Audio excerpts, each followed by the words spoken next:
Salut mes petits chatons noirs et bienvenue dans The Marvel Initiative, un podcast qui existe 4 fois par an. Je suis Sofiane, le leader de la version homme et blanche des Dora Milaje. Et avec moi comme toujours Maxime. Salut. Ouais, on est de retour pour la MCU. Eh oui. C'était quand le dernier ? Spider-Man ? Non, Doctor... Non, Thor. Thor 4. Ouais. Il y a eu Thor 4. Donc c'est quoi, le 4e qu'on se tape cette année ? En tout, il y a eu 7 films. 7 films dans la phase 4, mais cette année, il y a dû en avoir 3 ou 4, ouais. Parle plus près de ton micro. Il y a dû en avoir 3 ou 4 cette année, ouais, des films de la phase 4. Bah ouais, c'est ça, hein, à peu près. Spidey était sorti en décembre. Il y avait pas un film que tu devais faire ? Ça me dit rien. Ouais. Je crois qu'il y avait un film que tu devais faire. Avec des quenottes. Avec des quenottes. Des petites dents. Ah, il y a des dents, Black Adam ? Ah, je parlais pas de celui-là. Ah, moi je parlais des deux. Cette semaine, on va vous parler de Black Panther, Wakanda Forever. Bouboulouboulou. La petite, comment on pourrait appeler ça, la petite musique qui passe à chaque fois qu'il y a un truc avec le Wakanda. Une espèce de tambour, ouais, un petit coup de tambour. Ouais, voilà. C'est le dernier film de la phase 4. Longue phase 4. Une phase 4 plutôt compliquée. Hein. Ouais. Il y en a qui ont évité. Je connais un Zoltan qui a tout vu venir et qui a préféré se barrer avant. Ah, il l'avait annoncé. Il a préféré se barrer avant. Ouais, la phase 4, elle est franchement décevante pour l'instant. Elle est pas décevante, c'est qu'elle est pas très intéressante surtout. Parce qu'on savait qu'on allait être déçu par... Ben non. Si c'est pas intéressant. Parce qu'on savait de toute façon que l'après serait très compliqué, l'après Endgame, et que forcément on avait atteint. C'était l'occasion de recommencer à zéro, de repartir à zéro, de développer des nouveaux personnages. Au final, c'est quoi pour toi ? En dehors de celui-là, on va pas parler de celui-là. C'est quoi pour toi le meilleur film de la phase 4 pour l'instant ? J'ai envie de dire Eternal et Doctor Strange 2. Ok. Moi je dirais Shang-Chi. Shang-Chi, ouais, qui était pas mal, mais plus divertissement, enfin plus... Ouais, mais des fois c'est bien. Non, carrément, hein, je critique pas du tout ça, mais c'est... Je crois que ça doit être Shang-Chi mon préféré. En termes de proposition originale, ouais, je pense que c'est ces deux-là, moi, qui... Ça doit être Shang-Chi mon préféré, et après tous les autres, je les trouve soit moyens, soit nuls. Voilà. Même Doctor Strange, je dois le dire, avec le recul maintenant... Je peux comprendre pourquoi. Ouais. Il y a eu quoi d'autre ? Eternal, j'avais pas aimé. Spider-Man. No Way Home, c'était tout un buzz, mais... Ouais. C'est très épuisant quand même à la longue. Ouais. Pour avoir regardé la version longue... Avec les petites scènes en plus, ils avaient ressorti une version qui était ressortie au cinéma. Enfin, c'est dommage parce que ça s'intéresse à la partie du film qui manquait de contenance, qui est la première partie, quoi. Mais c'est que des vannes, quoi. Donc, pas très intéressant. C'est un peu too much. C'était un problème que j'avais. Pour moi, les films de Spider-Man peuvent être drôles, mais c'est Spider-Man qui doit être drôle. Ça doit pas être tout le monde plus Spider-Man. Là, c'est le problème, c'est qu'on rit de lui et c'est pas très... Et la phase 4 aussi, c'était beaucoup de séries. Oui, c'est vrai que c'est l'introduction des séries. C'est la phase 4 des séries. Et c'est presque même ce qui est sorti de mieux du MCU est sorti en série dans la phase 4. Hein. Tu trouves ? Que ce soit WandaVision ou Loki, moi, c'est des projets qui m'ont vachement plus marqué au final dans le temps que n'ont pu me marquer Doctor Strange 2 ou Eternal. Ouais, mais le reste... Ah non, mais je suis d'accord. Hein. Après, il n'y a pas beaucoup de trucs passionnants, quoi. Mais disons que l'ami Kevin nous avait habitués à un peu plus de qualitatif. Ouais, mais là, on est passé sur du quantitatif. C'est ça le problème, quoi. Voilà. On en parlait un petit peu par rapport à la phase 1 hors antenne. Il y a peut-être plus de projets, mais ils sont moins intéressants, quoi. C'est la pire pour toi, la phase 4 ? Il y a un creux en phase 2 qui me plaisait pas trop, mais en vrai, je pense quand même que globalement, oui, il faut dire que c'est quand même la pire en termes au moins de cohérence et de sentiment de globalité, tu sais, de cet univers où là, en fait, t'es paumé, tu sais pas où. La 2 te présentait les pierres de l'infini. Ouais, c'est ça. Il y avait quand même un fil conducteur. Oui, t'as les gardiens qui débarquent. Enfin, t'as quand même des choses hyper intéressantes et qui rafraîchissent l'univers. Alors que là, on est dans la prolongation du rafraîchissement d'univers. Sauf que rafraîchissement, au bout d'un moment, c'est un peu asséché, quoi. Tu sais ce qui va pouvoir réfléchir tout ça ? C'est Deadpool. Non, je déconne. Je suis pas sûr non plus, malheureusement. Ça va être, je sens justement le Deadpool qui va se moquer du MCU un petit peu, tu sais, Marvel qui se fait des clins d'œil à lui-même. C'est vrai un peu comme ils ont fait avec She-Hulk dans le dernier épisode, ça pourrait être un peu comme ça, je pense. Donc Black Panther, le premier film, t'étais pas là pour le premier ? Non. T'aimes bien ? Oui, j'avais bien aimé. Je le mettrais pas autant sur un piédestal que peuvent le mettre beaucoup de gens, mais je peux comprendre pourquoi c'est un film qui est marqué son époque. J'avais beaucoup aimé, moi. Qui est marqué même culturellement à plein de niveaux, mais c'est un super divertissement. Il y a des messages trop cool dans le film, 2 acteurs principaux qui font un super duo. Et puis même la force du Wakanda, ces personnages secondaires aussi. Donc non, j'avais quand même vachement apprécié. Même la musique et tout. Enfin, il y a vraiment de quoi faire avec ce film-là. C'est vrai que le premier était porté par 2 hommes. Et on disait justement dans les épisodes qu'on avait fait, ou même ailleurs, les gens ont dit que c'est porté par 2 hommes, mais tout le reste, c'est des femmes. Ah bah bien sûr. Ouais. Et là, ce film-là est la confirmation que... Bah, on se demande presque où sont les hommes, à part l'antagoniste, quoi. Il y en a presque pas. Et c'est pas... Là, on a vraiment des personnages qui sont en 3D, quoi. Ouais. Tu vois, qui ont de la substance. Qui ont de la substance au niveau féminin. Non, je suis d'accord. Et c'est vrai que le duo d'acteurs dans le premier est excellent, surtout Michael B. Jordan. Oui, tout à fait. Hein, il volait carrément la vedette à Chadwick. Hein. Je me rappelle plus du tout. Je l'ai fait avec Océane et Doug. Je pense que c'était un de vos derniers, hein, peut-être. Ouais, ça doit dater. Ouais. 2018. Ouais, ça doit être ça. Ouais. Ça doit être ça. Mm-hmm. Mais bon, il paraît qu'il y a un autre podcast qui veut faire le MCU, qui essaie de marcher sur mes plates-bandes et qui va refaire tout le MCU film par film. C'est vrai ? Ouais. Ouais. Qui ça ? Ça s'appelle La Saga. Ah, d'accord. Ouais. Non, je vais juste faire la phase 1. Je vais juste faire la phase 1, histoire de... Oui, qui est une saga déjà en soi. Ouais, et puis en plus, à l'époque, je faisais pas les épisodes de la même manière, on n'avait pas de micro et tout, mais je vais réinviter les habituels. Hein. Il y aura voilà, c'est pas... T'as moyen de te replonger au moins la phase 1. Ouais. Moi, c'est plutôt intelligent de faire la phase 1. Donc Chadwick Boseman avait re-signé pour 10 millions pour le 2 et 20 millions pour le 3, ce qui est pas mal. Sauf qu'hélas, bien sûr, il est décédé en août 2020, d'un cancer du côlon. 43 ans. C'était totalement inattendu. Quoi. C'était la surprise générale, à tel point que même Ryan Coogler et Kevin Feige, par exemple, n'étaient pas au courant de sa maladie avant les tout derniers moments de ce qu'on avait compris à l'époque. Et ouais, c'était une grosse claque, hein, quand même. C'est tout à son honneur, en plus d'avoir continué à travailler autant. Ouais. Parce qu'il a bossé dans les dernières années. De toute façon, quand tu écoutes les échos de personnes qui ont travaillé avec lui sur les productions de films, forcément, il n'y aura que des éloges, hein, parce que ça avait l'air d'être quelqu'un de très bien en plus, à tel point que je crois que il avait été parrainé par... Il faisait beaucoup pour les œuvres caricatives. Ouais, c'est ça. Et puis il avait même été parrainé, il me semble, par Denzel Washington, c'est via son école, enfin son université, tout ça. Donc il avait quand même une espèce d'héritage assez puissant, et il a pas pu faire tout ce qu'il aurait aimé dans sa vie, mais j'ai l'impression qu'il a quand même, comme il l'a su et qu'il l'a gardé secret, il a fait en sorte qu'on garde cette image de lui, et c'est tout à son honneur, parce que c'est comme son personnage dans le film, c'est quelqu'un qui est presque trop noble, tu vois, genre. Mais tu vois, si tu dois classer les super-héros afro-américains, ok, il y a eu Falcon et War Machine avant lui, mais enfin tu me demandes super-héros black américain. Le premier Wesley qui vient... Snipes. Il y a Wesley, ok.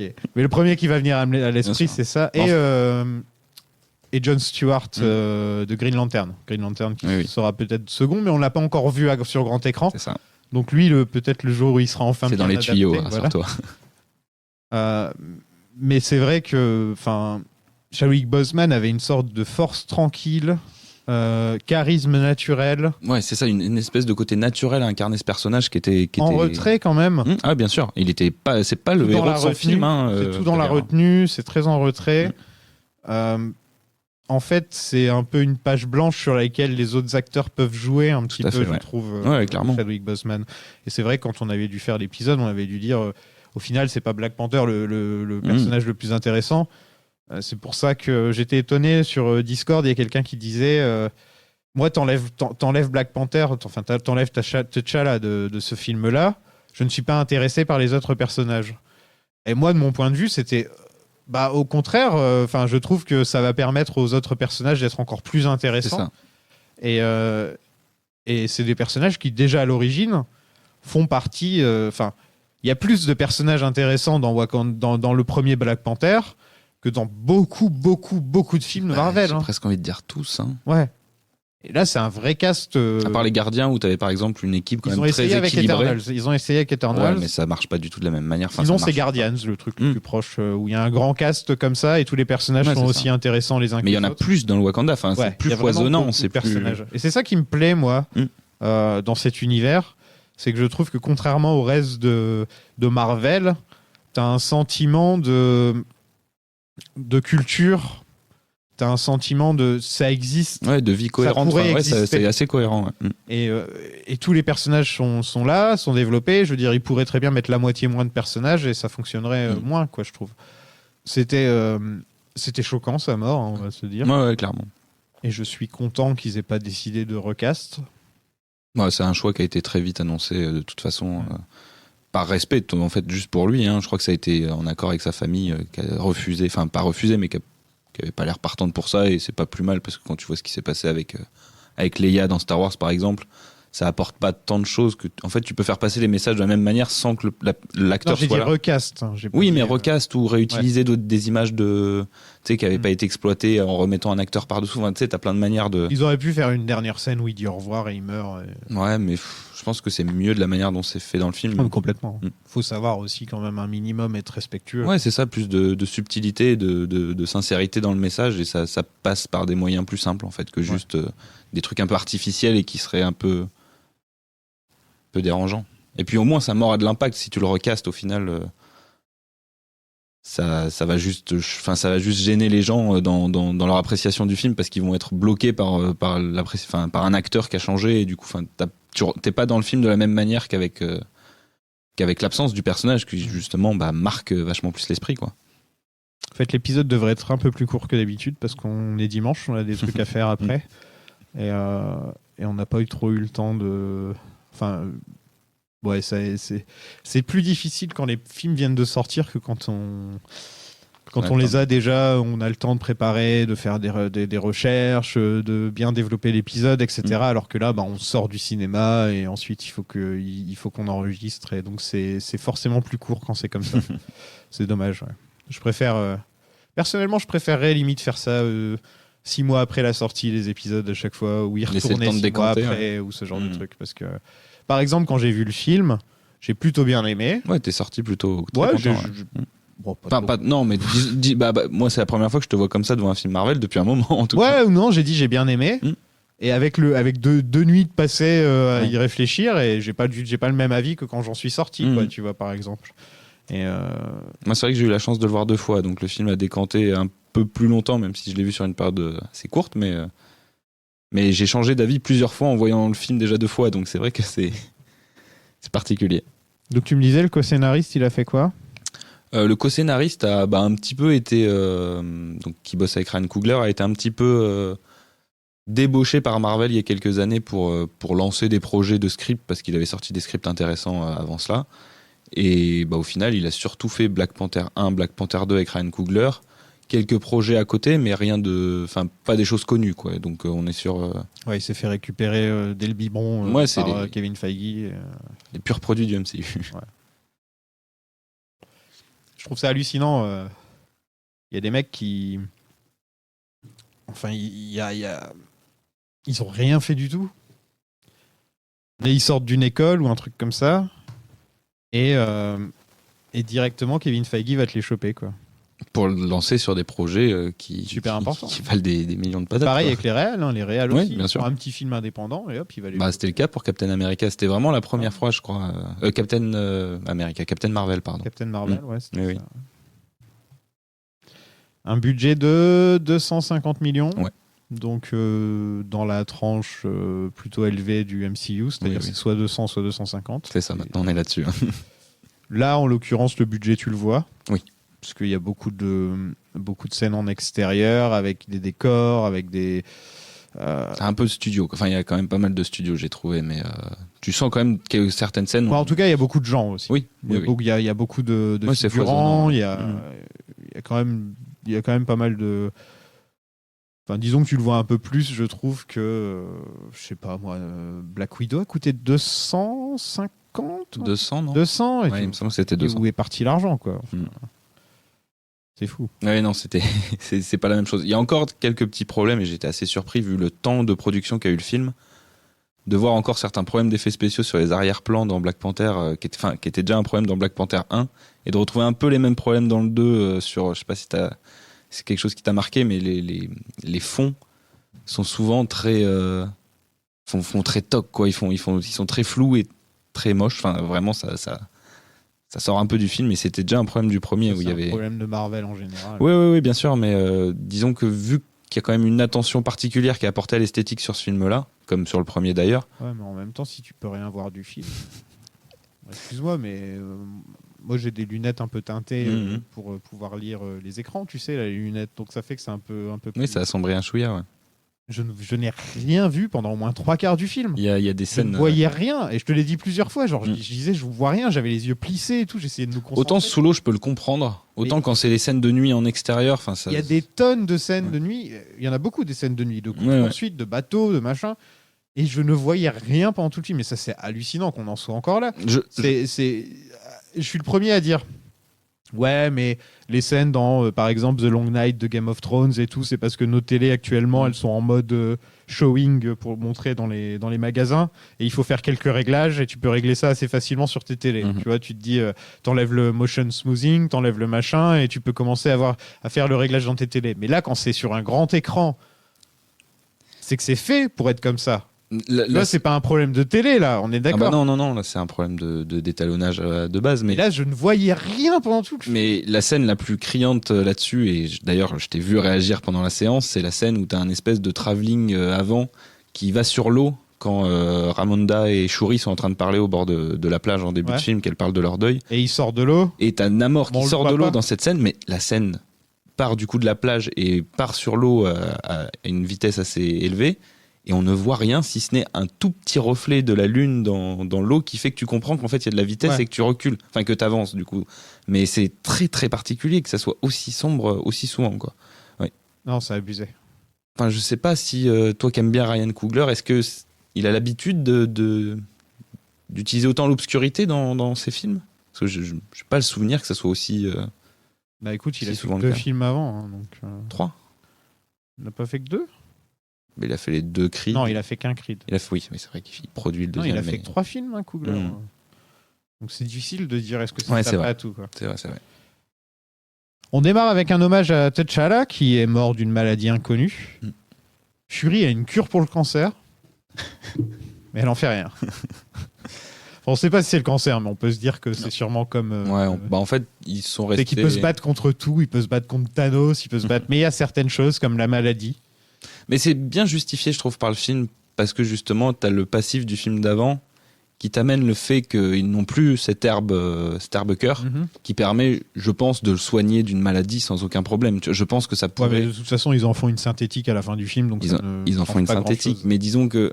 Mais en récupérant quand même une fleur qui existait de base, tu vois, il la créait pas de toute pièce. C'est ça qui est quand même bien. Ouais. Mais je trouve que ça justifie bien le fait que une maladie puisse emporter même ce personnage-là qui soit aussi fort, tu vois, parce que il est dépourvu de ce qui est censé faire sa force aussi, tu vois.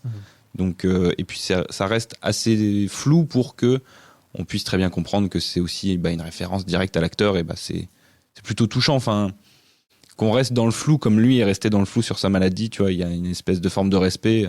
On en parlait aussi en off avant de lancer l'épisode, mais imaginons qu'il était tué par un autre personnage, ça aurait pas du tout marché, enfin ça pouvait pas marcher en fait, parce que on aurait eu trop de ressentiment envers l'autre personnage et du coup il aurait pas passé le film, quoi. Donc non, et puis même t'aurais montré ça comment? T'aurais montré Namor qui sort de sa chambre avec un couteau plein de sang. Et puis il faut le justifier derrière, quoi. Ça n'a aucun intérêt. Non, ça fonctionne largement mieux comme ça. C'est le meilleur moyen. Il y a un bel hommage avec le générique, le truc Marvel qu'ils avaient déjà mis une fois, je crois, non? Je crois qu'ils l'avaient déjà utilisé, puis il était ressorti en ligne. Ouais. Et, sauf que là, ils mettent aucun dialogue, juste le son du vent. Ouais. Et, ça, c'est forcément obligé de te mettre... les poils, de te mettre les frissons, quoi. Ouais, c'était le meilleur moyen de le gérer, quoi. De toute façon, il n'y avait pas de bon moyen. Disons qu'ils ont limité un peu la casse et ils l'ont bien fait. Et c'était sûrement le plus difficile à faire dans ce film, c'est de lui rendre hommage sans forcément que ça devienne un peu crado et presque... Enfin, tu sais, pour le pognon, quoi, parce que d'une certaine manière, c'est quand même des films qui vendent à la base, quoi. Donc, il y avait un entre-deux à trouver, et là, il est quand même plutôt bien géré, je trouve. Il se concentre là-dessus au début et à la fin du film, en fait. Et c'est bien que ce soit pas juste le début, qu'à la fin, en fait. Oui, il y a une boucle, vraiment. On continue l'hommage avec ça. Ce soit pas... mais que pendant tout le film, ils sont dans l'ombre de T'Challa, mais c'est pas forcément une ombre menaçante où on a peur de le remplacer ou ceci ou cela. C'est il y a quand même Shuri qui veut pas que le Black Panther revienne en fait. Oui, c'est clairement. ça son truc. Elle a un vrai arc de rejet. Ouais. Elle a un vrai arc dans le film vis-à-vis de ça. Et on a aussi, il a un fils visiblement. Un truc que je me suis posé en plus pendant le film. Je me suis dit, est-ce qu'ils ont eu le temps d'avoir un gosse? Je me suis dit, à un moment dans le film et à la fin, elle se pointe avec le gamin et je fais bon.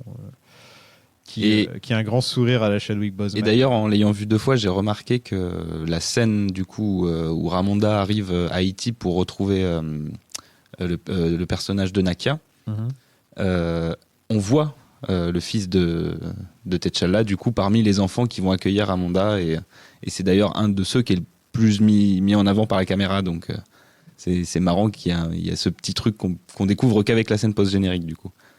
1 an plus tard, tout le monde veut le vibranium. Et une grosse déception pour moi dans ce film. En fait, il n'y avait pas besoin d'avoir Namor dans ce film. Non, c'est vrai. Pour moi, d'ailleurs, Black Panther 3, s'il arrive un jour, ne doit pas avoir de grands méchants ou de trucs comme ça. Il n'y en a pas besoin. Il doit y avoir une seule entité qui doit être... c'est le gouvernement américain. C'est la CIA. Ça devrait être ça. Parce que la CIA détruit des tonnes de pays sud-américains et africains et autres, et asiatiques, depuis leur existence. C'est-à-dire à faire des coups, à mettre des gens au pouvoir, essayer de gérer, de prendre leur argent, de ceci. Et je trouve que, étant donné que c'est une des entités les plus méchantes et les plus horribles de l'histoire, quand je voyais le début du film, je me suis dit, c'est vraiment dommage qu'il n'y ait pas un film Black Panther contre le The USA, quoi. Tu vois ? Ouais, non, mais c'est en plus ce qui est un peu teasé par le film à des moments, mais on n'y est pas encore, en fait, j'ai l'impression. Ouais, mais on est dans une montée des tensions. Jamais. Je suis pas certain que dans Marvel, il ferait jamais un truc, la guerre contre la CIA. Non, je suis d'accord, mais je serais pas surpris que dans un film comme le prochain Captain America, qui a un personnage noir en personnage principal, qui va traiter visiblement de nouvel ordre mondial, c'est dans le titre. Ouais, mais ce sera comme Winter Soldier. Ouais, non, mais je suis d'accord, mais puisse instaurer quelques problématiques, notamment par rapport au Wakanda, aux États-Unis, et lui, par exemple, qui peut se retrouver au milieu à devoir gérer des choses parce qu'il y a des problèmes de gérance internationale entre des entités super-héroïques et des États. T'es en train de me dire qu'ils devraient être potes parce qu'ils sont noirs, là, c'est ça? Non, pas du tout. Mais disons que je pense que le film Captain America va traiter d'enjeux internationaux. Ouais. Et c'est clairement ce qui est... Il y a des pièces qui sont avancées sur l'échiquier dans ce film qui me laissent penser que ça peut ressurgir dans ce film-là, quoi. Et ça me surprendrait pas, parce que c'est vrai que toute la question, même si dans ce film-là, c'est un peu plus la France qui prend tarot que les États-Unis, au final. C'est autant. Non, les États-Unis sont plus présents dans le film, mais on pointe le doigt sur la France de manière assez forte pendant la première partie. Ouais. Et c'est même plutôt... On pointe... C'est bien de le rappeler aussi, quoi. En fait, c'est normal. On parle de l'Afrique, là. Voilà. Les plus grandes puissances colonisatrices. Et en plus, dans le premier film, je suis en train de penser, c'était aussi mis en avant par rapport à Londres et par rapport au Royaume-Uni. C'est les Anglais, ouais. Les Anglais avec leur musée. Et là, c'est les Français. Et les États-Unis, du coup. Non, mais c'est normal. En gros, il manquerait plus qu'ils se moquent des Portugais. On aurait toute le... Ils en parlent avec les conquistadors dans ce film, d'une certaine manière, de toute façon. Donc, La CIA utilise une machine pour détecter le vibranium. C'était ça que je voulais voir, moi, en fait, quand j'ai réfléchi à ce que je voulais voir dans un Black Panther 2. C'était justement les grandes nations qui essaient d'obtenir le vibranium, et ils font pas grand chose avec ça. C'est juste une excuse pour ramener Namor dans... Et Riri Williams. Et Riri, ouais. Et c'est vraiment une pure excuse. Et c'est dommage parce que je pense sérieusement qu'ils auraient pu faire tout un film là-dessus. Et là, en fait, ils ont des petits bouts de film un peu. Et ça fait un long film. Et je pense qu'ils auraient pu faire un film plus court qui se serait focalisé sur un truc. Quitte à traiter de l'autre partie dans un deuxième, quoi. Voilà, et quitte à ne pas avoir, par exemple, Riri Williams. Ouais, je suis assez d'accord. qui semble être une sorte de note des execs ou de Kevin Feige. Ce serait cool qu'on ait ce personnage qui vient de... Ça fait quoi ? Ça fait même pas 10 ans qu'elle existe dans les comics. Ouais, on doit être sur une quinzaine-vingtaine d'années grand max. Déjà ? Sérieux, Ironheart, ça fait déjà 15 ans qu'elle existe. Ouais, je pense qu'on est plus sur 15 que sur 10, mais... Ironheart, sérieux ? J'ai l'impression que c'est un perso très récent. Il y a une série Ironheart qui va commencer. Ouais, tout à fait. 2016. 2016, ok, ouais. Non. Ah ouais. Ouais, donc même pas non, elle est très récente. Hein. Mais ce qui est pas trop mal par rapport au personnage de Riri, et je comprends qu'il soit dans le film-là, au-delà du côté exec, et on a besoin de placer des persos pour la suite, c'est que sachant qu'il n'y a plus Iron Man et que dans les comics elle a quand même ses origines via ce personnage-là, enfin en tout cas elle est liée à ce personnage-là, là le fait qu'il soit plus là, lui créer une autre origin story avec les personnages existants, je préfère plutôt que ça soit une fanboy de Tony Stark à l'excès et que ça soit encore une fois... On a déjà eu Miss Marvel. Là. Ouais, non mais il y en a eu plein des personnages comme ça. Et Spider-Man aussi, et puis c'est vrai que t'avais besoin aussi peut-être pour Shuri d'avoir une figure un peu plus de son âge, qu'on n'a pas dans le reste des personnages du Wakanda où ils sont quand même tous plus âgés qu'elle. Et du coup, pour le personnage de Shuri qui a aussi besoin d'avancer dans ce film-là, qui est cette espèce d'ami qui puisse après lui servir pour la suite, c'est quand même c'est bien introduit. C'est pas ce que j'avais forcément besoin de voir, mais c'est pas trop mal fait.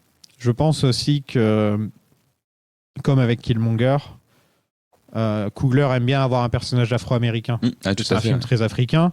Et là, il n'y avait pas son personnage d'afro-américain comme il avait dans le premier. Ouais, et puis c'est surtout d'enrichir la représentation noire à l'écran, parce que c'est quand même un des buts de ces films-là à la base, c'est de montrer toute la diversité qu'on peut avoir. Mais il y a un côté dans le cinéma noir américain, parce que ça a été plus motivé par le côté technologie à la base, pour relier les personnages entre eux.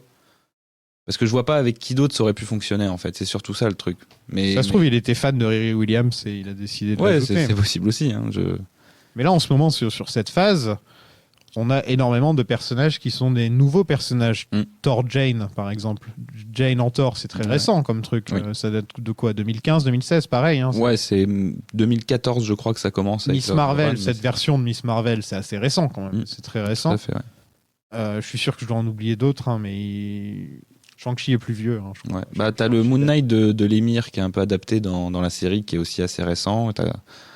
Eternal, c'est plus ou moins une version récente des Eternals qui est adaptée. Donc tu vois, là, en ce moment, ils sont à court de legacy, de personnages legacy. Et d'ailleurs, c'est pour ça qu'ils sortent Namor. Hein. Ouais, Namor, c'est le plus vieux. Lui, il est même né avant Marvel Comics. Ouais, voilà. Donc... lui, c'est le plus vieux. C'est ça.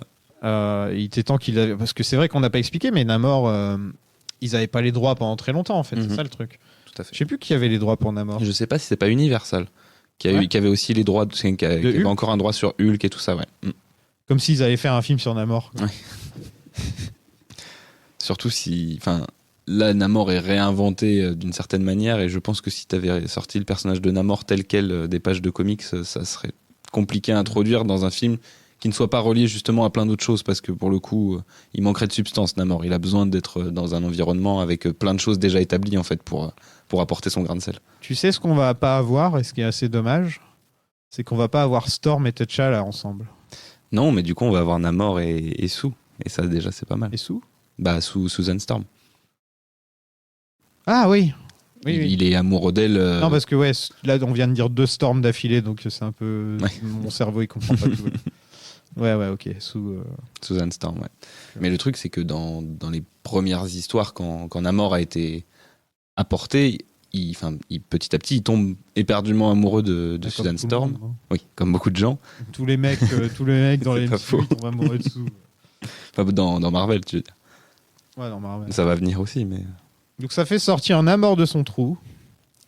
Il traîne avec des schtroumpfs sous-marins. Et ce qu'il veut, c'est la scientifique responsable du détecteur de vibranium. De la création de cette machine, ouais. Où ce sera la guerre. T'aimes bien tout ce côté mayen ? Oui, ça c'est hyper bonne idée, hein. Ouais, c'est une super réinvention. Sinon, on aurait eu Aquaman, quoi. C'est un peu le problème. J'avais pas envie d'avoir Aquaman 2. On aurait eu Aquaman, quoi. Non, c'est bien amené en plus. Ça a été fait de manière. Tu sens qu'il y a quand même une certaine attention qui est apportée là-dessus, parce qu'au final, dans ce deuxième film, on parle presque moins de la culture africaine que de la culture méso-américaine, on va dire, sur justement Je sais pas si on en parle en fait. Bah c'est montré quand même. C'est montré rapidement dans la scène avec Shuri où elle va dans le monde enchanté et machin. Monde enchanté. Mais c'est trop superficiel, c'est pas en substance, c'est vraiment purement look. En fait, il y a un problème dans ce film, c'est que Namor est à la fois bien utilisé, mais à la fois sous-exploité. Ouais. Et il est bien utilisé pour certaines choses, comme ses speeches, son charisme, tous ces trucs-là. Enfin, l'acteur est excellent. Mais j'ai du mal avec son peuple à vraiment me mettre le doigt dessus exactement.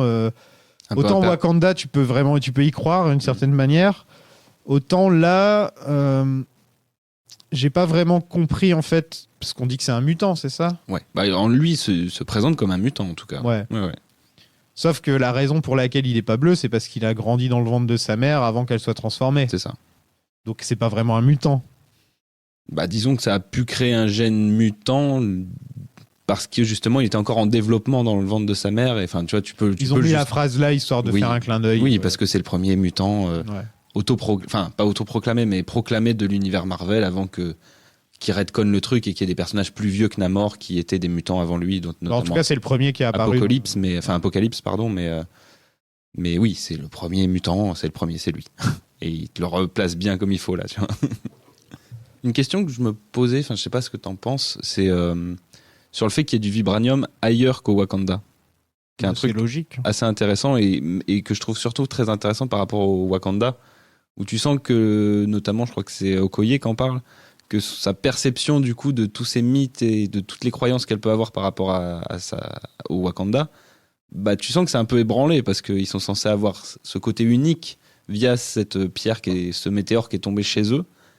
Et là, tu sens qu'ils le perdent un peu et que bah c'est plus la même chose qu'avant. Enfin, non, mais c'est tombé dans l'eau. Oui, c'est tombé dans l'eau. Bah, c'est pas comme s'ils avaient retrouvé ça dans le Nevada. Ouais. Oui, c'est pas faux. Mais bon, tu peux te dire qu'ils peuvent en trouver ailleurs maintenant, quoi. Tu vois, s'il y a un peu cette facilité-là. Ouais, il y a ça, mais le truc, c'est que l'eau est contrôlée par Namor. Oui, tant qu'il y a un Namor, personne va piquer le vibranium. Ouais, non, c'est pas faux. Donc, en fait, c'est comme s'il y avait un Wakanda, mais sous l'eau. Donc, c'est un grand royaume. Non, et puis, c'est une bonne idée d'avoir fait que, pour la première fois, justement, ils se battent contre quelqu'un qui a du vibranium. Et je trouve qu'ils auraient limite même pu en faire plus par rapport à ça. Parce que vraiment montrer ce que ça fait, vibranium contre vibranium, tu vois. J'étais un peu frustré là-dessus parce que t'as Shuri qui parle du fait, quand il le rencontre pour la première fois Namor, que bah oui, il a du vibranium sur lui et du coup, bah, tu sens que ça fait aussi partie, eux, de leur manière de s'habiller, de créer des objets avec ce truc-là. Mais tu le vois pas tant en action, si ce n'est qu'ils utilisent des lances. Bah, en fait, et qu'ils peuvent créer, j'imagine, la technologie pour respirer en dehors de l'eau. Mais en fait, il peut pas, si tu réfléchis, il peut pas avoir la même technologie que Shuri parce qu'il est sous l'eau. Bien sûr. Ouais. Il peut pas avoir d'électricité ou des trucs comme ça, donc il peut pas s'amuser à faire. C'est vrai qu'ils ont l'air d'utiliser le vibranium plus comme un objet, comme une ressource naturelle, un outil, quoi. Plus que comme une ressource technologique en fait. Oui, comme un outil. Ouais, voilà. On rencontre Riri Williams, donc Ironheart, qui donc t'as lu les Ironheart ? Très peu, franchement. C'est pas un truc comme quoi Tony Stark est mort, mais il est dans l'intelligence artificielle de la truc et donc il l'aide à construire, etc. C'est ça un peu l'histoire, quoi. Ils auraient pu faire ça si Robert Downey Jr. avait eu besoin d'un chèque. Je crois qu'il s'en sort bien déjà. Il fait quoi, lui ? Il a essayé de faire Dr. Dolittle, il s'est ramassé. Je crois qu'il est dans le prochain Nolan. Oui, tout à fait. Ouais, il est dans Oppenheimer. Il est dans le prochain Nolan. Bon, bah c'est bien. Sa carrière continue un petit peu. Parce que c'est vrai que c'est un mec qui est une énorme star que tout le monde connaît, etc. Mais en dehors d'Iron Man, est-ce qu'on peut citer peut-être Sherlock ? Chaplin aussi, qui était un très bon film. Ouais, mais ça, personne l'a vu de nos jours. Oui, peut-être. Voilà.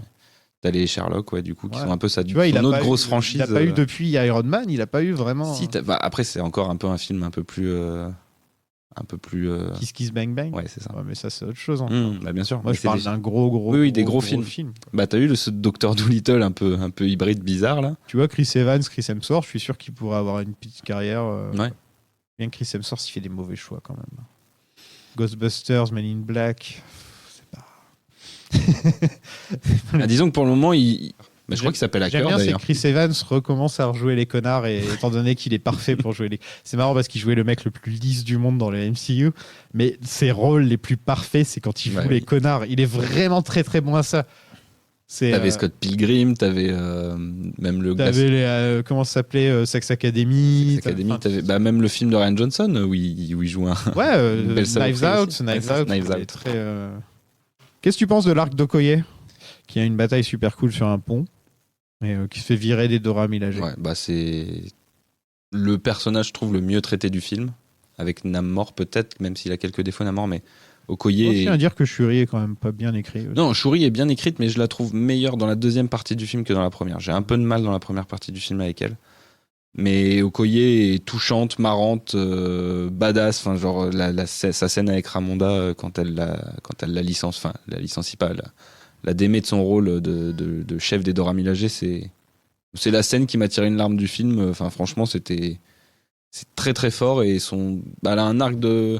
Parce que c'était le personnage le plus proche presque de T'Challa dans le premier film. Ils avaient quand même une relation très, très, très, très, très puissante, les deux. Et tu sens qu'elle la retrouve un peu avec Shuri différemment, et elle a toujours ce rôle un peu de cousine ou de grande sœur un peu pour les personnages principaux du film. Et elle est toujours au top. Enfin, super actrice. Ouais, c'est elle et Kylian Mbaku. Winston Duke. Lui, Mbaku, il est excellent. On pourrait avoir un film sur lui, ça me dérangerait pas. Ouais. Même une série sur les Jabari, ça peut être très cool. En vrai, dans les montagnes, là. Il est génial. Le pur charisme, le mec sûr de lui, qui fait des blagues, je vous livre, sans rire. Je vous livre une petite anecdote. À chaque fois que Sofiane se marie dans la salle, en général, c'était une phrase de Mbaku. C'est vrai, en plus. Quand il débarque en mangeant sa carotte, ou je sais plus ce qu'il mange, il balance des phrases. Je suis un excellent fan parce que c'est le mec que tu pourrais croire que c'est un gros fouteur de merde, etc. Un gros troll, mais il est là quand on a besoin de lui. On a besoin de lui, il est là. Mais il continue à garder ce caractère-là, quoi. Tu vois, Et c'est d'ailleurs un des plus gros ressorts comiques du film qui passe très bien. Ouais. Et l'humour est plutôt bien dosé. L'humour est bien joué, bien dosé. Pour une fois, on n'est pas dans du Marvel. Non, on n'est pas. Et j'avais limite un peu de problème par moment dans le premier vis-à-vis de ça. Moi aussi. Tu sais, quand elle lui dit c'est quoi tes chaussures et tout, là, enfin, tu vois, ce genre de blague. Là, je trouve qu'au niveau, surtout qu'on vient de se taper un Thor 4, ça n'a rien à voir au niveau de la manière de gérer les. Alors que t'as une blague sur le fard à paupières, mais qui passe super bien dans la scène, enfin, elle est super drôle. Parce qu'Okoye, il la joue très bien. Enfin, Danai Gurira la joue très bien, mais disons que. Ça peut être des blagues hyper lourdes comme ça qui, dans un autre film, passeront pas du tout, mais là, elles sont bienvenues presque. Tiens, il y a une petite référence à Daniel Kaluuya qui est pas dans le film. C'est vrai. Pourquoi il est pas dans le film ? Je pense qu'il était sur d'autres projets et puis son personnage était en tout cas, il est évoqué. Donc... Ils disent que le personnage a été banni. Ouais, c'est ça. Hein. Après avoir été du côté de Killmonger. Non, mais tu vois, encore une fois, c'est un personnage qui est pas forcément voué à revenir, mais par rapport au personnage d'Okoye, ça a de l'intérêt de l'en reparler dans la scène où ils en parlent, parce que justement, ça apporte du background au personnage d'Okoye, et justement, tu rappelles aussi ce truc-là que, oui, enfin, il y a eu une période où même Okoye a fait des erreurs, tu vois, et avec elle et son mari d'ailleurs, enfin, ça a eu des répercussions, quoi, genre, c'est pas oublié. En parlant d'embrouille, il y a eu une grosse embrouille pendant le tournage de ce film. Laetitia Wright, qui joue Shuri, refusait de se faire vacciner. Donc ils ont utilisé l'excuse officielle, c'est qu'elle s'est blessée pendant le tournage et donc ils ont dû repousser le tournage. Mais je crois que la blessure est vraie et qu'elle a eu une sacrée blessure. Elle s'est blessée en plus. Alors ils ont déjà dû repousser à cause du. Donc les deux, parce que je sais qu'il y a eu aussi une grosse histoire de elle voulait pas se faire vacciner. Non, mais ça c'était un truc. Et donc ils ont dû repousser le tournage au maximum jusqu'à ce qu'elle accepte de se faire vacciner ou un truc comme ça. Et donc ouais, j'imagine que c'est pas génial quand ton actrice principale refuse de se vacciner. Qu'est-ce que tu fais, quoi? Parce que c'est limite obligatoire sur ce genre de tournage, quoi. Tu vois, et surtout qu'on était dans une situation où c'était encore un peu flou sur plein de choses, et du coup, c'est vrai que ça paraissait un peu bizarre qu'elle refuse comme ça, alors que il y a quand même des enjeux. Enfin, t'es sur un plateau de production, il y a plein de gens. C'est étonnant une jeune actrice comme ça, la plupart. Tu vois, si ça avait été un vieux con, ça m'aurait pas étonné. Genre le père d'Angelina Jolie. Oui, pourquoi John pas. Voight. Oui, John Voight. Ouais. Non, je pensais à Martin Freeman, le vieux con c'est le seul vieux dans le. Oui.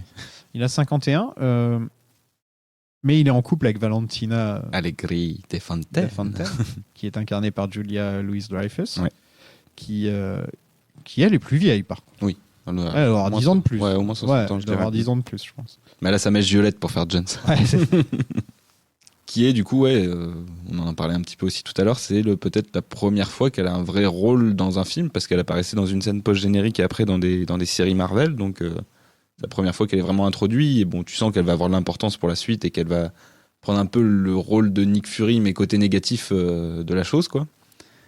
Et bon, elle est pas très... En vrai, c'est une partie du film que tu pourras enlever sans que ça gêne l'histoire, et limite, ça pourrait justement la resserrer et faire un film un peu moins long, parce que si le film s'était consacré sur les États-Unis et qu'il n'y avait pas Namor, là elle était vraiment utile. Ouais, carrément. Mais le fait qu'il y ait ces deux plots en même temps, ça plus Riri, en fait, tu te dis, t'aurais pu vraiment tu te concentres sur le Wakanda, mais Namor, il fallait bien qu'il soit introduit un jour de toute façon. Et donc, en fait, tu fais pas un. Alors, il y a du gras à virer dans ce film. Oui, il y a énormément de gras. Il y a quand même un moment où j'ai pris mon téléphone et j'ai regardé.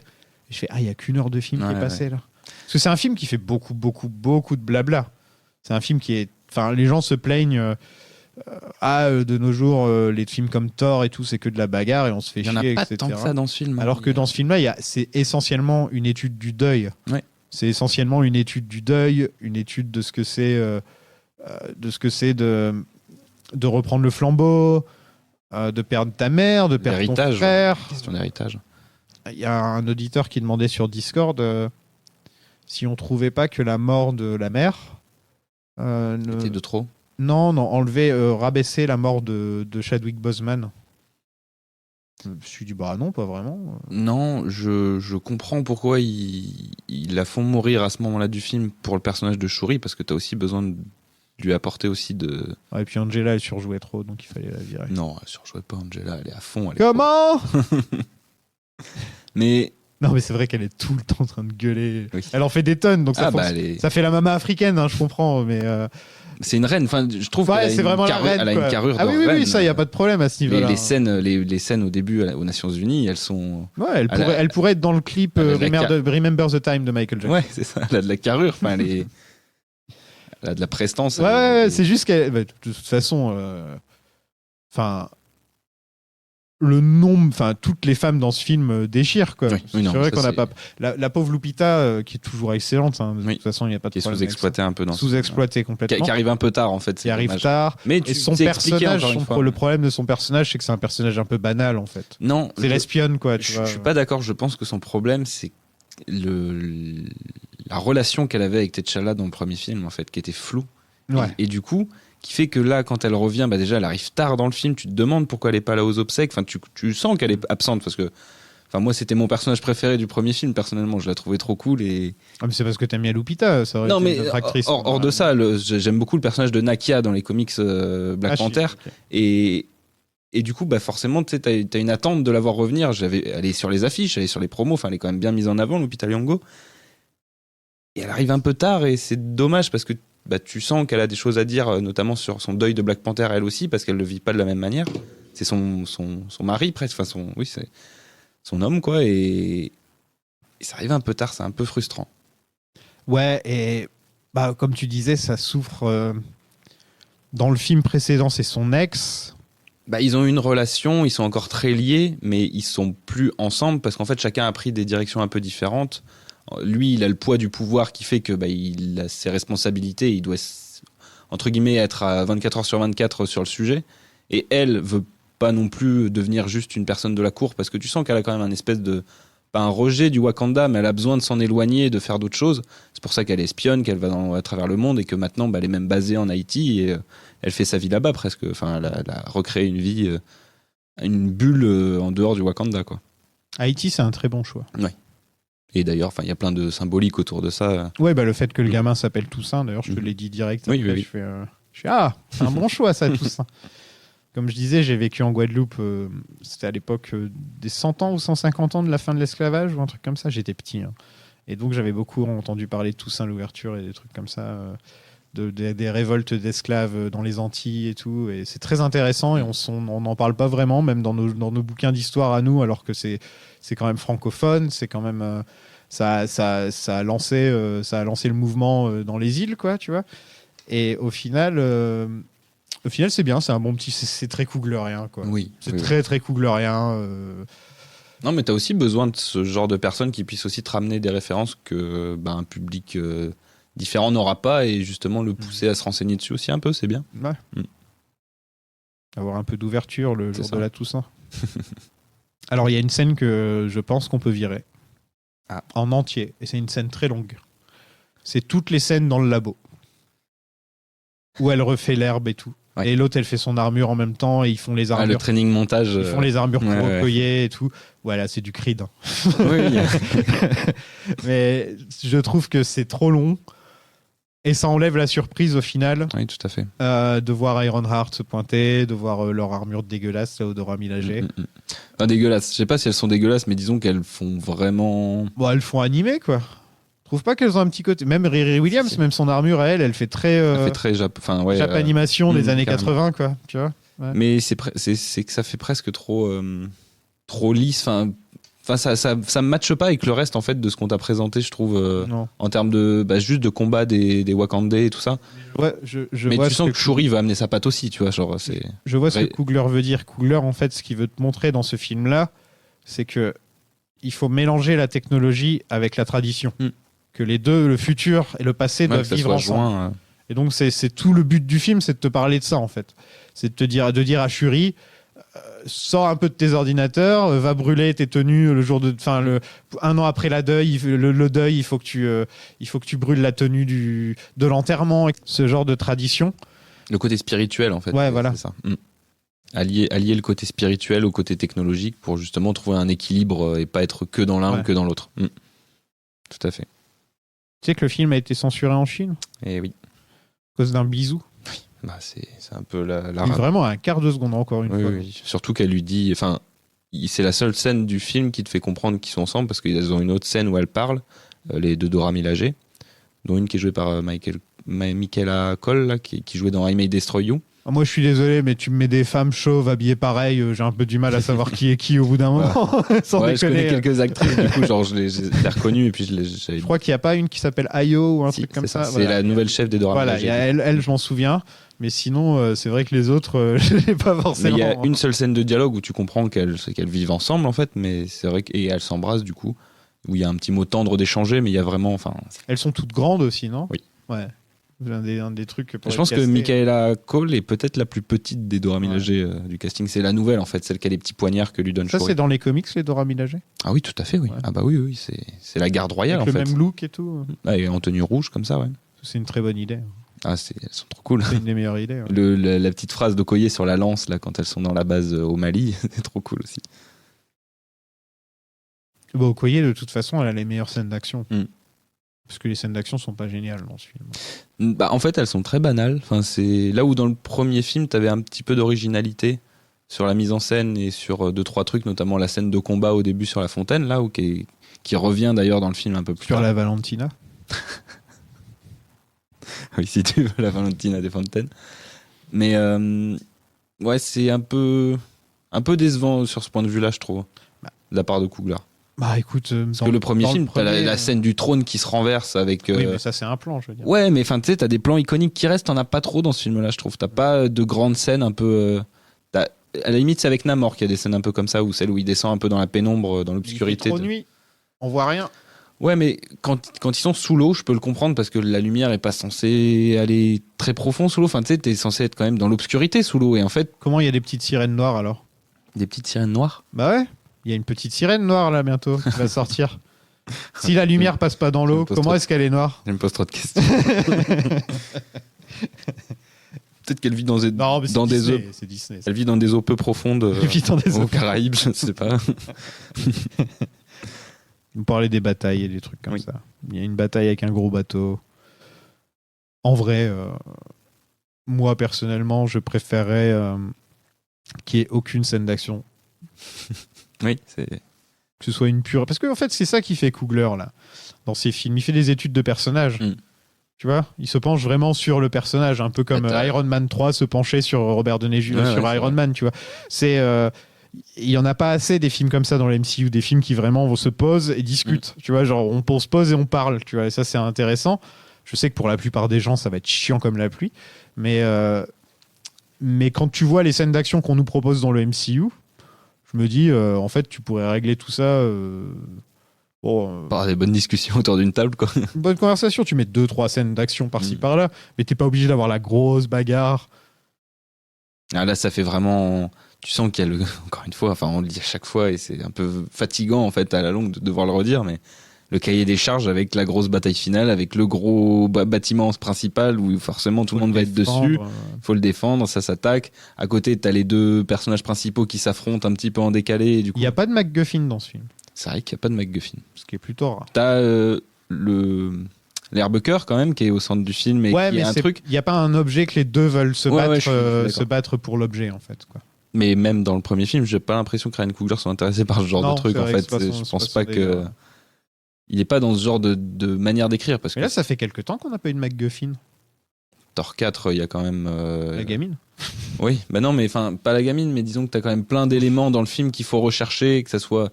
Le Mjolnir pour Jane. Ouais, mais il n'y a pas un objet, tu sais, comme le gant de l'infini, comme les pierres de. Tu sais, à une époque, les 2 premières phases, c'était que des MacGuffin. Tu recherches des objets. C'était que des MacGuffin pendant tous les trucs. Pareil, même Guardians, qui est un très bon film, c'est un film qui repose autour d'un MacGuffin. Mais parce que peut-être on change aussi de logique, et là on est plus dans un truc de. Bah, vu qu'on travaille sur le multivers, il y a moins besoin d'objets que sur un truc où c'est un gant avec des pierres que tu mets dessus, tu vois. Genre, t'es moins dans ce genre de logique-là. C'est pas plus mal d'ailleurs que ça rafraîchisse un petit peu sur ce genre de thématique-là, parce que c'est vrai que les MacGuffin, on en a bouffé, quoi. Tu penses quoi de la sorte de romance entre Shuri et Namor? De romance? T'as vu une romance, toi? Ah bah, ce rêve bleu. Ah non, je l'ai vraiment pas vu comme ça, moi. Un peu? Tu trouves pas que toutes les scènes où ils se promènent dans la ville, c'est un petit peu... C'est parce qu'on est... Non, pour moi, parce que Letitia Wright ressemble tellement à une gamine que... Non, pour moi, c'est plus... T'es dans un espèce d'émerveillement où Shuri, en fait, découvre... Je pense qu'il la dragouille. Pour moi, il la drague pas, parce qu'en fait, ils ont pas du tout ce rapport-là. Et puis même, quand tu vois comment ils se mettent sur la tronche, il n'y a pas ce genre de ressenti où t'as un petit peu mal de mettre des coups à l'autre, parce que justement, t'as de l'affection pour... Ils ont plus du respect l'un pour l'autre que de l'affection. Enfin, en tout cas, du point de vue de Namor, moi, je l'ai pas ressenti comme ça. J'ai lu pas mal de messages qui disaient qu'ils avaient ressenti un petit... Ah ouais, je suis vachement surpris. Ouais. Moi, je l'ai pas ressenti, en tout cas, donc peut-être, mais... Je pense pas qu'ils vont développer de relations... Enfin, ce serait pas inintéressant, mais je l'ai pas ressenti. Ça me surprendrait, en tout cas, là. Mais... Donc, Shuri devient Black Panther. T'aurais préféré que ce soit Nakia? J'aurais aimé dans mon fort intérêt que ça soit Nakia, mais comme on en avait parlé tous les deux en sortant de la salle, effectivement, ça n'aurait pas eu de sens dans ce film-là de faire de ce personnage-là Black Panther, même si... Ça fonctionne tellement... L'arc tout entier du film est basé sur le fait que Shuri accepte son origine. C'est totalement... Enfin, c'est vraiment bien comme ça, et il fallait que ça reste comme ça. Ouais. Mais j'avoue, j'ai eu petit truc, parce que moi, je militais pour que ça soit Nakia, et quand tu vois la scène où, justement, Nakia arrive auprès de Shuri, quand elle arrive à mettre au point l'herbe, tu les vois toutes les deux et je me suis dit, est-ce qu'elle va lui donner en mode moi je ne veux pas de Black Panther et il y a 2 masques dans la scène. Ouais, il y a 2 masques en plus. À un moment, je me suis posé la question, est-ce qu'elles vont pas décider Mais au final, non, il reste sur ce principe-là et en vrai, c'est bien mieux comme ça. C'est plus des délires de fans dans sa tête qui a envie de voir des choses qui se passent, mais quand ça se passe vraiment, t'es déçu. Et là, au final, j'ai pas été déçu que ça soit Shuri qui reprenne le costume et qui tu sens que son personnage évolue. Parce que justement, elle rencontre quand même Michael B. Jordan. Il y a quand même cette scène dont on n'a pas parlé encore. Et tu sens que elle s'endurcit un peu. Là où dans le premier film, c'était un personnage secondaire très marrant, très frais, mais qui savait aussi se battre, qui montrait qu'elle était costaud. Mais c'est pas une action hero, quoi. C'est ça. Et là, même si... elle est plus proche du Ned que du Spider-Man. Et en termes d'intensité de jeu, je trouve qu'elle est vachement mieux dans la deuxième partie de film quand elle devient Black Panther, même si c'est même plus la 3e tiers du film, on va dire. Mais elle manque un peu de physicalité dans son jeu, c'est plus ça. Mais je suis. Disons qu'elle a été castée pour jouer une geek. Ouais, c'est ça. Enfin, elle a le physique de la meuf qui passe plus son temps devant l'ordinateur que.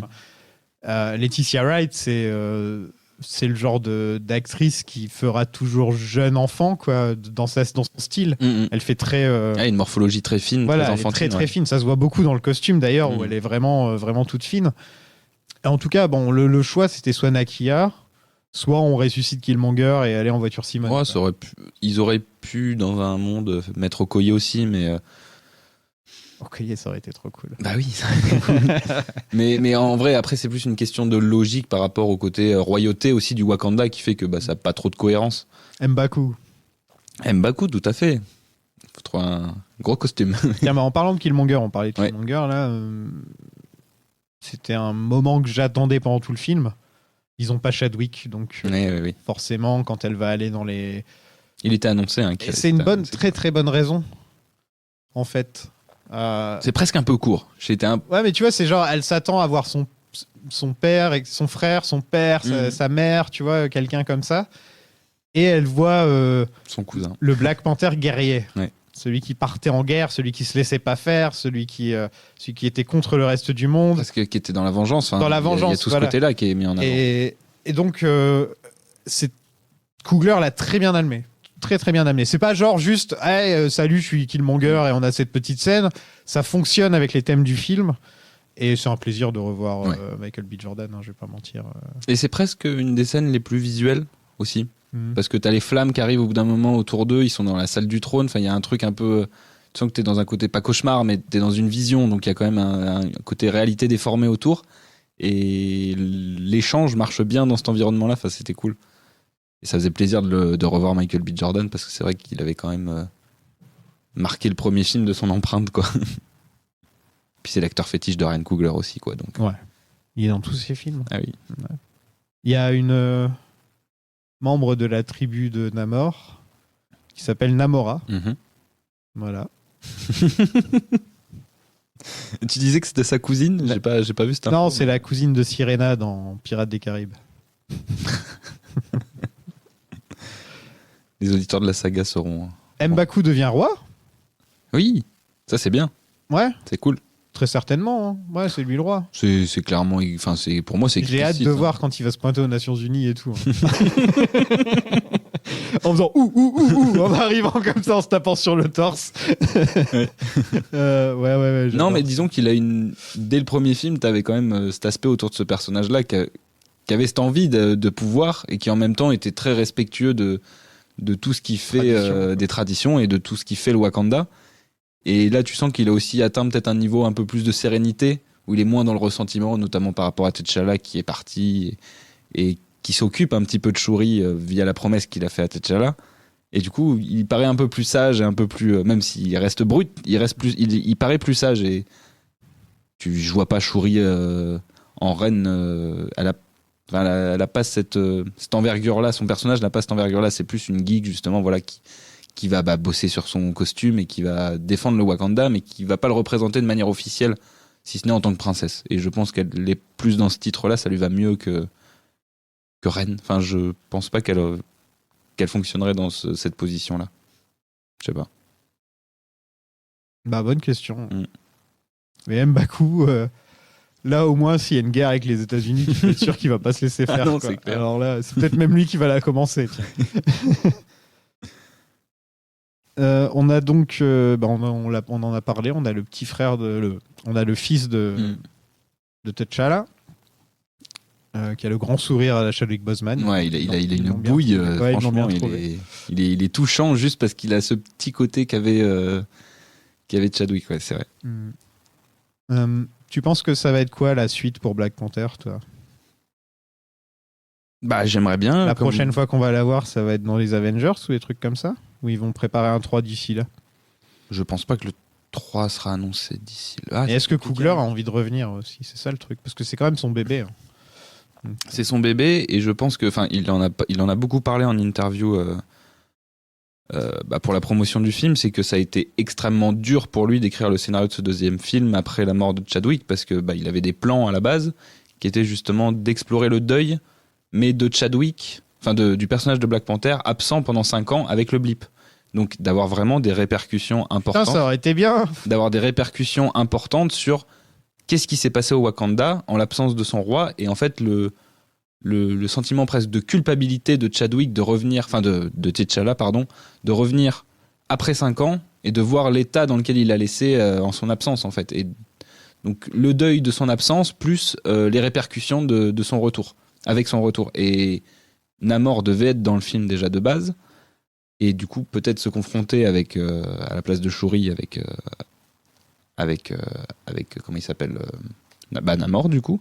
Mais en fait, ce qui s'est passé, c'est qu'il était obligé de réécrire son film en cours de chemin, et tu sens qu'il y a du bricolage, mais il y a aussi de la vraie réécriture pour adapter au vrai deuil de Chadwick. Mais ça aurait été intéressant d'avoir un vrai film sur les répercussions du blip, quoi. Bah, il y en a pas eu. Non, c'est ça. Si, pour moi, il aurait dû y avoir un film blip, en fait. Le film blip, c'est Spider-Man 2. Hein. Far From Home. Ouais. Si tu me dis Spider-Man 2, moi je pense au vrai. Oui, c'est vrai, pardon. Ouais, il y a pas eu vraiment. Il y a eu des petites scènes par-ci. Il y a eu Yelena, il y a eu Monica Rambeau, il y a eu des petites scènes de déblip ou de reblip. Ouais, t'as des petits biscuits à droite à gauche, mais t'as pas le gâteau. T'as pas eu de vraiment focus sur qu'est-ce qui s'est passé pendant ces 5 ans. Pour, par exemple, il y avait qui comme super-héros ? Parce que c'est vrai que tous les super-héros avaient disparu. Il restait plus que les Avengers qu'on voyait. Mais ça aurait été intéressant. Pareil, le prochain Guardians aurait pu être super intéressant. Mais bon, il reste plus que Rocket. Ça aurait été 5 ans de Rocket qui boit. Il est en dépression totale. Qui va au zoo, qui voit des ratons laveurs. Quelle horreur. Je ne suis pas un raton laveur. Et c'est vrai qu'on n'a jamais eu la scène où Rocket rencontre des ratons laveurs. C'est quand même un peu triste. Sachant que le 3e Guardian est censé être un peu axé sur lui. Sur lui, ouais. Ouais, mais on n'a pas eu... Parce qu'il était sur Terre pendant 5 ans, hein, quand même. Ouais. Donc on peut se poser la question, il y a bien forcément quelqu'un qui a dû lui dire « Tiens, une photo de raton laveur. » J'aurais bien aimé voir sa réaction. Ouais. Black Panther 3, j'espère vraiment que ça va être soit Wakanda contre CIA, soit Wakanda contre Nations Unies. En fait, qu'il y ait une guerre, quoi. Qui est vraiment... un conflit ouvert avec le monde, quoi. Ouais, et il faudrait à ce moment-là qu'on montre vraiment qui sont les Américains, quoi. Parce que Coogler, il fait vraiment des petites piques dans ces scènes-là, en disant la différence, c'est que qu'est-ce que vous feriez si vous aviez du vibranium ? Vous feriez pas comme nous. Vous imposerez votre... T'as une phrase de Valentina, d'ailleurs, qui est pendant le film, quand Ross lui dit...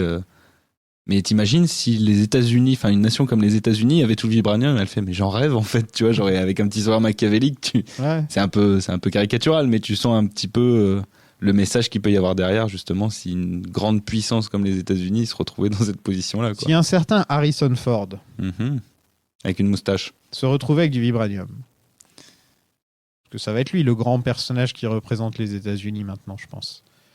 Ross. Ça va être. C'était déjà le cas de toute façon. Moi, ce qui me fait peur, c'est que je vois pas Harrison Ford jouer un personnage comme ça sur le long terme, en fait, parce que. Je crois qu'il va mourir dès le film. Je pense si on le voit, il va pas passer le film, en fait, parce que déjà c'est un recast. Non, mais c'est un recast où tu up quand même le truc. Oui, c'est pas faux, mais. Il fait un petit level up quand même. D'ailleurs, ça me fait penser, on a 2 Ross dans les personnages militaires Marvel. Ouais, je me suis dit la même chose hier. Ouais. Thaddeus Ross et l'agent Ross. Je sais même pas ce que c'est son prénom à Martin Freeman dans le film. C'est l'agent Ross, quoi. Chris Ross. Chris Ross. Chris Rock. C'est quoi le prochain film ? Notre prochain film, si on compte pas le Holiday Special des Guardians, ça sera en février, je crois, et ça sera Ant-Man et la Guêpe Quantum Mania. Bon, non, mais Morbius et Black Adam seront entrecalés là-dedans. Oui, bien sûr. Pour mon anniversaire. Ouais, bien sûr. C'est quand ton anniversaire ? Janvier. Donc le prochain, c'est... Excuse-moi, j'ai écouté. Ant-Man Quantum Mania. Ant-Man Quantum Mania. Ant-Man and the Wasp Quantum Mania.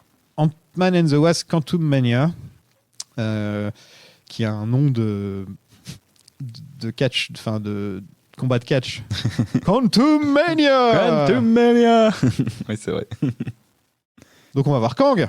On va voir Kang, enfin. Enfin, ce sera la 2e fois qu'on verra Kang. Non, on l'a pas vu encore. Ouais, mais bon. On verra Kang. On verra Kang, ouais. Il y a des rumeurs sur ce que c'est le synopsis déjà ou... Oui, c'est plus ou moins explicite dans la bande-annonce. Hein. On comprend que la fille de Ant-Man a créé une espèce enfin pas un logiciel, mais une espèce de signal en fait qu'elle envoie dans le Quantum Realm. Et du coup, en fait, ça va les envoyer dedans parce qu'ils vont se retrouver reprojetés dedans d'une manière ou d'une autre. Et en fait, ils se retrouvent bloqués dedans une nouvelle fois et ils vont devoir s'en sortir. Sauf qu'ils vont découvrir qu'il y a Kang, quoi. Et dans les Qu'est-ce qu'il fout là, Kang ? Mais dans les bandes annonces, t'as l'impression quand même de comprendre que Michelle Pfeiffer était au courant qu'il y avait ce personnage-là qui était présent quelque part, quoi. Donc, elle va enfin servir à quelque chose. On va voir les micronautes, on va voir plein de choses marrantes, tu vois. C'est vrai qu'il y a Michelle Pfeiffer dans cette saga. Et oui. Et pas qu'elle, hein. C'est une des sagas, enfin, les Ant-Man. Ah, le cast est pas dégueu. Il y a des castes de malades pour des films. Ils ont recasté la fille, j'ai vu. Hein. Oui, tout à fait. Mais ça avait été annoncé déjà, ouais. Mais très curieux de ce qu'on voit des bandes annonces. Kang, moi, c'est la motivation pour ce film, hein, comme beaucoup de gens, je pense, hein, même si j'adore Scott Lang. D'ailleurs. Il n'y a pas un DC qui sort entre deux Un DC, là Flash, il sort quand? Pas de question. Je pense que même DC ne sait pas. Il va bien sortir un jour, Flash, quand même. Je pense que Warner ne sait pas quand ils vont sortir ce film. Ouais. Mais petit détail que je crois avoir chopé pendant la séance de Black Panther, la deuxième fois. Tu sais, quand il y a le journaliste américain de la CNN qu'on voit à l'écran, dont j'ai mangé le nom, il y a des bandeaux qui défilent en bas et je crois qu'il y a encore une référence à Ant-Man et à son podcast, ou en tout cas à les bouquins qu'il a sortis depuis... Il est partout, lui. Ouais, parce que j'ai vu passer un Little Guy, donc je me dis... Ouais. Il me semble que c'était un des noms qu'on entendait dans Miss Marvel ou je sais plus quoi sur... Le nom de son podcast, c'était Little Guy, Big Something. Ouais, c'est ça. Et du coup, je pense que ça va encore être bien mis en avant. Personnellement, j'écouterais bien un podcast de Paul Rudd qui parle comme ça. De Scott Lang, vraiment de Scott Lang. Même Paul Rudd. Mais avec la voix de Paul Rudd, même si Paul Rudd avait un podcast, ça me dérangerait pas, quoi. Oui, c'est clair. C'est un mec qui est toujours très... il est naturel et marrant. C'est vraiment un des bons gars, et je vais dire ça, et on va aller sur Twitter, ça, et on va apprendre qu'il tape sa femme, ou un truc comme ça. Horrible. Donc ouais, il n'y a même pas de DC entre deux.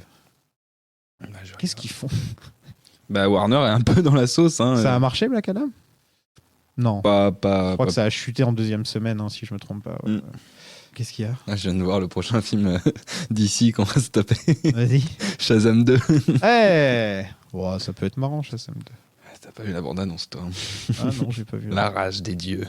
Ah non, j'ai pas vu la bande-annonce. C'est marrant, hein. T'as des Green Lantern, t'as des Flash, t'as des Superman, et tu décides de faire Black Adam et Shazam et de même pas les mettre ensemble. C'est terrible. Les cons. Les cons, je te jure. C'est The Rock qui a poussé pour avoir son fight contre Superman plutôt que contre Shazam. Oui, donc Monsieur Cavill revient. Oui, tout à fait. C'est officiel. Oui, il l'a annoncé. Il y a eu le caméo à la fin du film. Bon, peut-être que je spoil, mais bon, on est en fin d'épisode, donc je pense que les gens qui écoutent jusque-là... ils s'en foutent en plus. Puis ça a été annoncé par l'acteur. Oui, c'est ça. Et puis... ça veut dire un petit truc, on est d'accord. Ça veut dire... Que Zachary revient.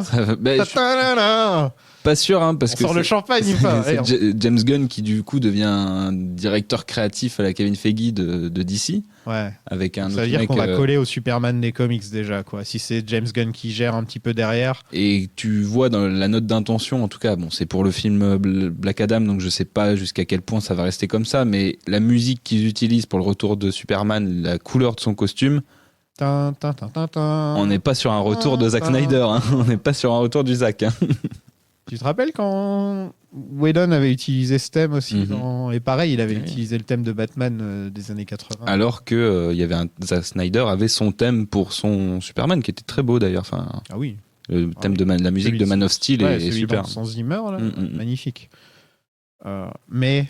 plus sombre, enfin plus... Mais tu penses Superman, je suis désolé, je pense plus Superman. Lumineux. J'entends la musique de John Williams. Elle est trop bien. C'est le premier truc qui me vient à l'esprit. Content, personnellement, parce que j'ai toujours trouvé que Cavill, il était fait pour jouer le rôle, même s'il est un peu trop musclé, je l'ai toujours dit, il est un peu trop musclé. Il peut pas jouer Clark Kent, en fait, c'est ça le problème. Mais en fait, ça veut dire un mec comme Gunn, qui respecte vraiment les comics, qui sait de quoi il parle, tout simplement. Ah, ça oui. Un mec, tu mets à la réal, putain, comment il s'appelle celui qui a fait First Class? Matthew Vaughn. Tu mets Matthew Vaughn à la réal, par exemple.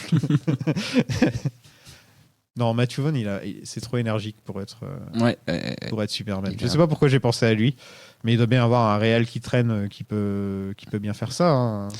C'est con, hein, parce que... Un mec qui commence par Z, qui ça finit par Y. Un petit Zachary. Ouais, mais il bosse pour Netflix maintenant. Oh. Je sais pas s'il est en exclusivité. Imagine le bordel que ce serait, il come back, il fait Man of Steel 2. Moi, je vous ai dit, j'ai fait un 180 sur Zack Snyder de toute façon.